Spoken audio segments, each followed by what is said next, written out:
It was the first day of the Wilsons' 16-day journey, enjoying breakfast at 34,000 feet, the early morning flight of American Airlines having soared into the celestial sphere above Kansas, having departed from Wichita's Mid-Continent Airport, its designated appointment, Sky Harbor International in Phoenix, Arizona.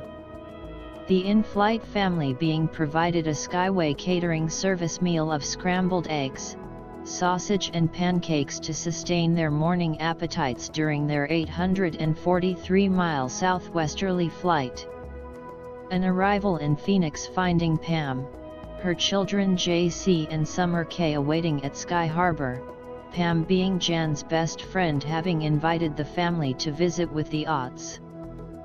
Her husband Doug and his twin brother Brad, both members of Jan's 1969 Kiowa High School graduation class. Pam being very efficient having prepared an itinerary. The first stop before acquainting their home would be the Desert Botanical Gardens, a scenic walk presentation of the anthologized flowering cacti species from around the globe. The 50 Acres of Nature's exhibition included several trail tours, the Discovery, Sonoran Desert, and Wildflower Trail, providing over 21,000 plants. The Wilson clan enjoying the trifecta tour, but Gary discovering it was better adhered for those persons with an astute desert botanical background.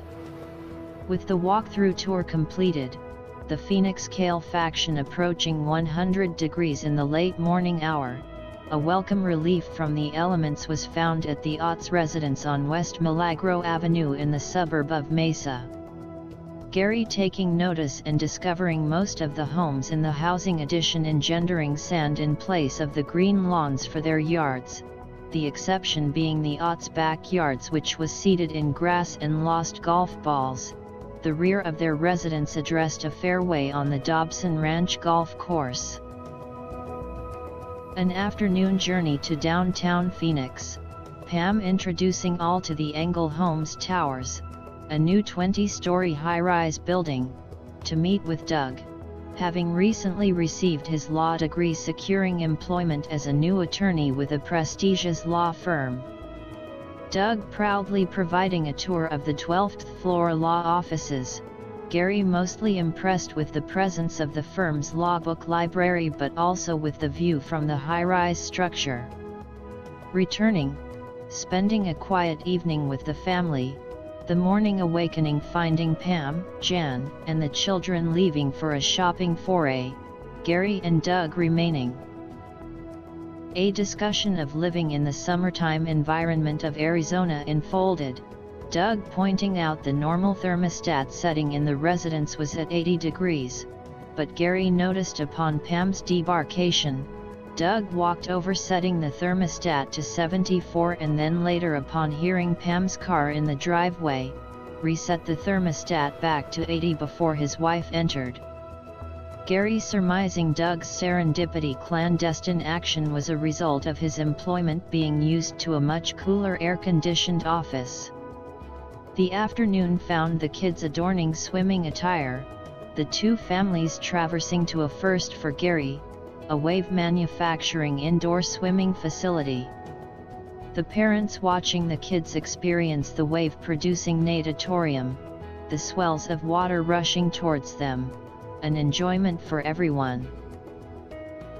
The late afternoon, the two families journeying south towards Chandler to experience the Rawhide Wild West Town theme park, a replica of an earlier era located on 160 acres of the Gila River Indian community, featuring covered wagons, buckboards, a museum, and showmanship characters giving a presentation of gunfights and humorous interaction with members of the audience.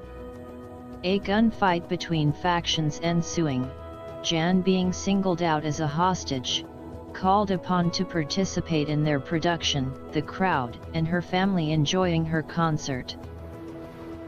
The evening concluding with dinner at the Rawhide Steakhouse, the two families in an outdoor patio setting, enjoying the crowning point of the evening, a mesquite flame broiled steak.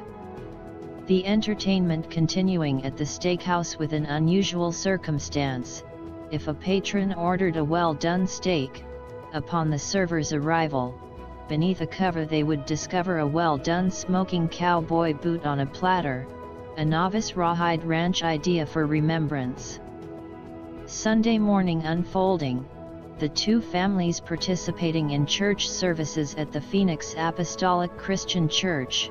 Although being non-members, Doug and Pam were well acquainted with the Apostolics, Doug's father and mother church members, having raised their sons in the Kiowa Apostolic Church. Gary and Jan having the opportunity to meet many of the Phoenix church brothers and sisters with relations in Kiowa, finding a solace in bringing greetings from the Kiowa congregation. The afternoon, Pam providing the transportation, the Wilson family accepting an invitation from Jan's cousin Lavon and husband Roy Yergler to visit their home in the Phoenix suburb of Mesa.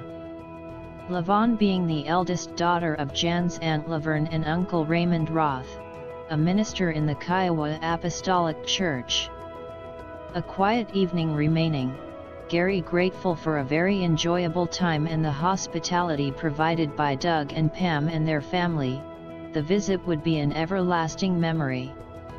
A morning wake-up call, Sky Harbor beckoning, the Phoenix adventure fulfilled, a flight to California with the journey to continue.